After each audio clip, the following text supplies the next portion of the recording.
Hoy comenzamos con un nuevo video. Vamos a hablar sobre el Palacio de Justicia, ese momento, el 6 de noviembre de 1985, qué pasó, pero de manera diferente, en un iceberg, el Palacio de Justicia, entre el fuego y el silencio. Vamos a hablar primero sobre el origen de este suceso.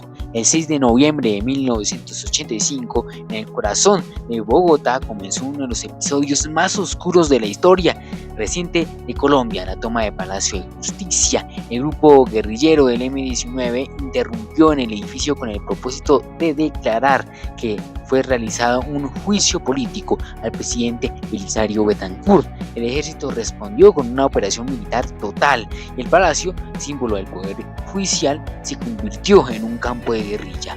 En apenas 2 días, más de 100 personas perdieron la vida entre el humo, el fuego y las transmisiones en vivo. La historia se dividió entre lo que se dijo y en lo que se cayó. Así empezamos este nuevo video, este iceberg del Palacio de Justicia. Bueno, como ya habíamos dicho, este es un video sobre un iceberg de la toma del Palacio de Justicia. El primer nivel es sobre lo que ya todos sabemos, sobre un suceso que, bueno, muchos ya tenemos, que partes de la historia ya son luminosas, que comprendemos, otras que son oscuras. Vamos a hablar primero de lo que es luminoso, lo que ya muchos sabemos. Pues la historia oficial cuenta que el M-19 ingresó al Palacio de Justicia con cerca de 35 guerrilleros. Su objetivo era capturar a los magistrados y a juzgar al presidente Betancourt. El ejército reaccionó con rapidez, los tanques rodearon la Plaza de Bolívar.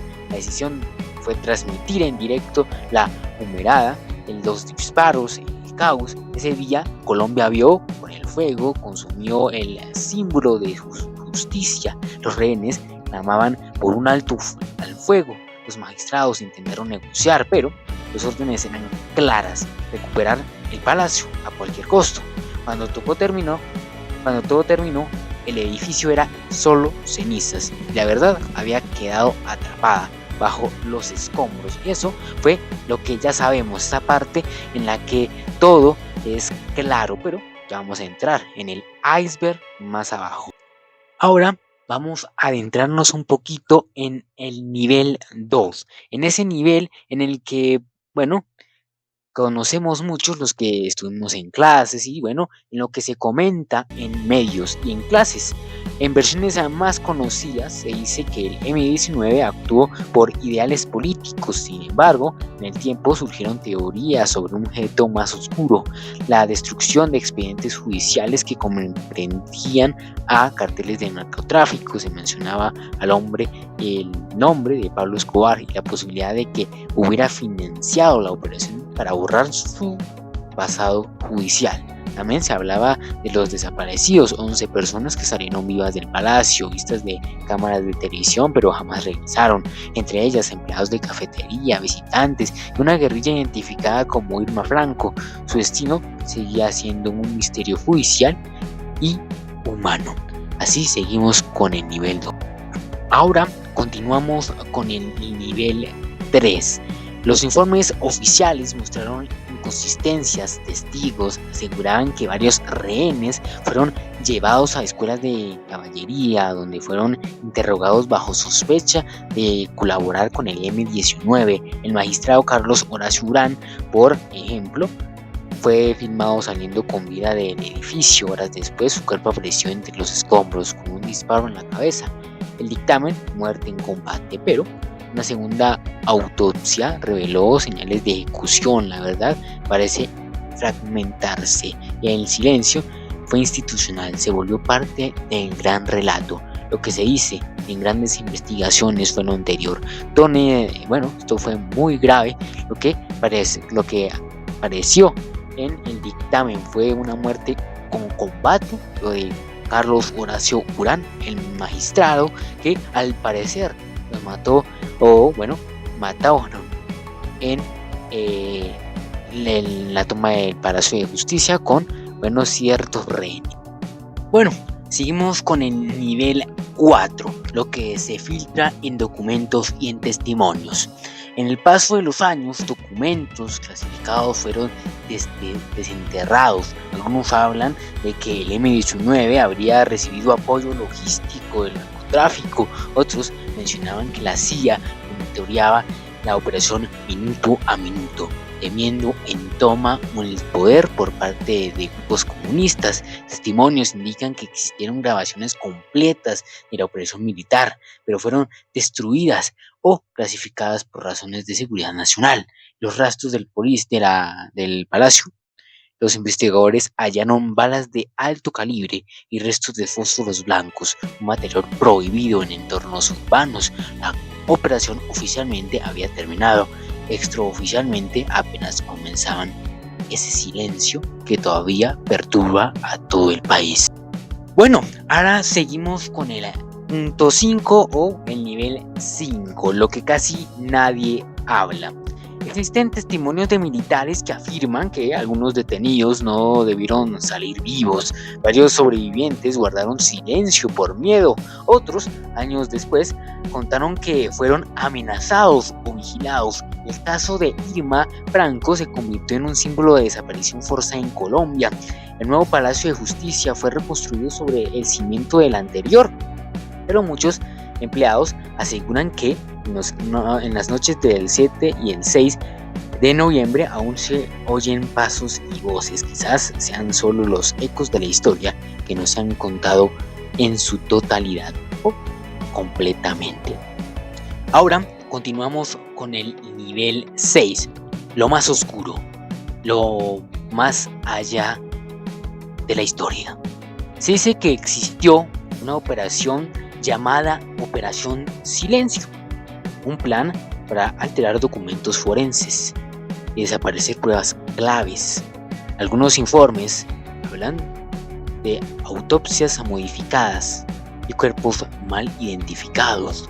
Incluso se rumora que los archivos originales del M-19 fueron eliminados, junto a otras pruebas judiciales.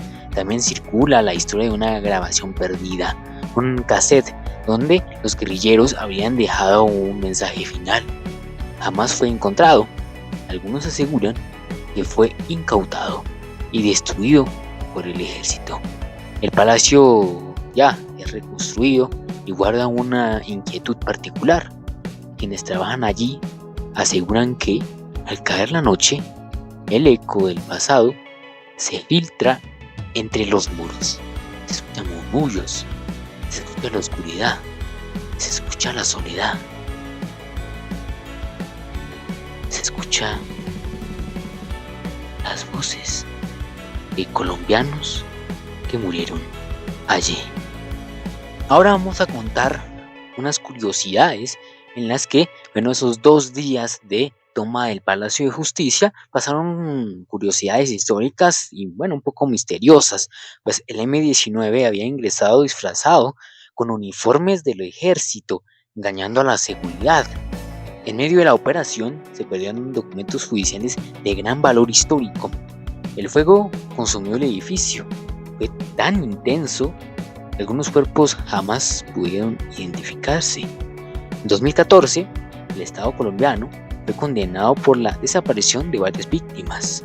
El nuevo palacio conserva fragmentos carbonizados del original como recordatorio silencioso. Cada 6 y 7 de noviembre, como vemos en las noticias, las familias de los desaparecidos encienden velas frente al edificio esperando respuestas. Y el último, la curiosa situación de ese día cuando se toma el Palacio de Justicia. Las autoridades en los medios de comunicación toman la decisión de transmitir el partido entre Millonarios y Unión Magdalena no se sabe muy bien, pero parece para persuadir la situación que estaba pasando en el centro del país, para persuadirlos, para que no se conmutaran. Pero desde el estadio se estaba escuchando los disparos, se estaban escuchando las balas. Eso no fue una regla no fue bien estructurada, porque todos se dieron cuenta mediante que se veían en las noticias se veía el partido, algo demasiado raro. Y bueno, ya para terminar este iceberg, bueno, vamos a hablar del hoy presidente de Colombia, Gustavo Petro. Vamos a hablar de él porque, bueno, él fue uno de los representantes del M-19 en 1985, en el momento en el que el M-19 había hecho esa toma del Palacio de Justicia. Pero él en una de esas entrevistas habla de que él no era, o bueno, él no estaba en ese momento de la pelea en la toma del Palacio de Justicia. Vamos a hablar del contexto de Petro en 1985. Gustavo Petro tenía 25 años y era un militante activo del M-19, pero su papel era principalmente organizar políticos. Y bueno, era un organizador político social en Zipaquirá, Cundinamarca. Ya había sido concejal de Zipaquirá y trabajaba en temas de movilización popular y discursos políticos, no era una operación armada. Según su propio testimonio, no sabía que la toma hasta ese día se enteró por la radio como el resto del país. Las diferencias internas dentro del M-19, donde, bueno, ahí se explica un poquito por qué Gustavo Petro no estaba en ese momento, pues el M-19 está dividido en dos alas, una política que buscaba diálogo con el gobierno y soluciones negociables, y otra, un militar encabezado por Andrés Almares y Luis Otero, que decidió ejecutar esa toma.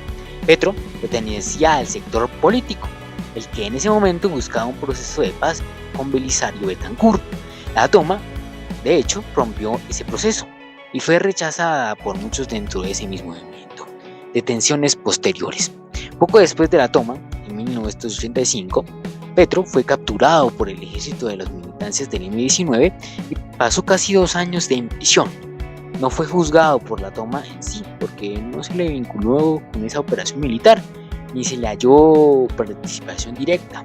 Tras su liberación en el 87, se reincorporó a la vida política y más tarde en el 99, en el 90, el M-19 firmó la paz con el Estado colombiano. En resumen, Gustavo Petro era miembro del M-19, pero no participó en la toma del Palacio de Justicia. Su rol era político, no armado. En ese momento estaba en Zipaquirá, no en Bogotá. Fue detenido posteriormente, pero no por los hechos del Palacio. Eso es la aclaración de por qué Gustavo Petro no es imputado ni nada de eso, no se le entrevista por esa toma del Palacio de Justicia. Bueno, y ya para despedirnos de este iceberg, que bueno, qué buen video, que vamos a cerrar entre fuego y el silencio. 39 años después, casi 40, ya 40 años, el Palacio de Justicia sigue siendo una herida abierta. Su historia no es un resumen, solo unas cifras o informes, es un eco que atraviesa generaciones. La pregunta sigue siendo y sigue estando en el aire. ¿Quién dio esa orden? ¿Quién cayó? ¿Qué verdad aún permanece bajo esos escombros? En cada aniversario, el país recuerda que la justicia no solo se imparte en los tribunales, sino también en la memoria colectiva. El fuego se apagó hace décadas, pero el silencio aún arde. Muchas gracias por ver este video hasta el final y nos vemos en un próximo encuentro.